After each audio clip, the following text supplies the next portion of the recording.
Serial सरू के आने वाले अपकमिंग ट्रैक में होगा बड़ा धमाका, क्योंकि सरू जाने वाली है वेद को हमेशा के लिए छोड़ के खरेस।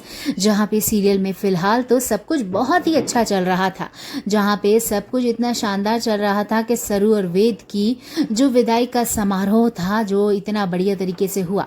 लेकिन विदाई होते होते कामिनी ने जो षड्यंत्र और जो चाल चली है वो तो कहते ही बनती है।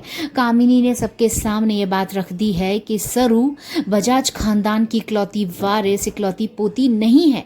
और ये बात जब वेद ने सरू से आंखों में आंखें डालकर पूछी तो सरू का जवाब ना था, यानी मैं बजाज खानदान की पोती नहीं हूँ। ये बात उसने कबूल कर ली थी। अब वेद का दिल टूट चुका था और तारा की उम्मीदें खो चुकी थी। लेकिन अब विदाई करके तो सरू जानी ही थी, क्योंकि ब्याह जो लिया है तारा ने अपने बेटे के लिए, इस सरू नाम की औलाद को। लेकिन दोस्तों, सच में तो सरू ही है बजाज खानदान की इकलौती वारिस, लेकिन वो जानती ही नहीं है। अब होगी जान पहचान, क्योंकि सरोजा बताएगी सारा सच। लेकिन उसके पहले जो बवाले होंगे उसके बारे में जरा आपको हम अपडेट्स दे दी जाएं।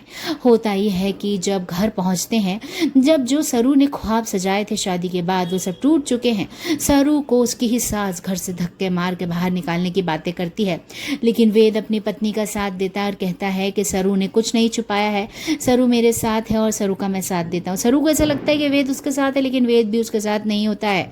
वेद को अभी भी नाराजगी है सरू से। वेद से झूठ बोलने की इस गिल्ट में सरू सोचती है कि मैं वेद साहब को हमेशा के लिए छोड़ देती हूँ, ताकि उनके जीवन में सच्चाई से कोई नया रिश्ता शुरू हो।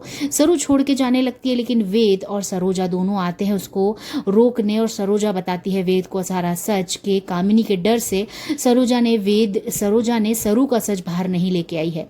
अब फाइनली जो वेद है वो सरू का सच जानता है। होगा सीरियल में बड़ा धमाका, लेकिन आप लाइक करके जाना ना भूले। देखते रहिए सीरियल।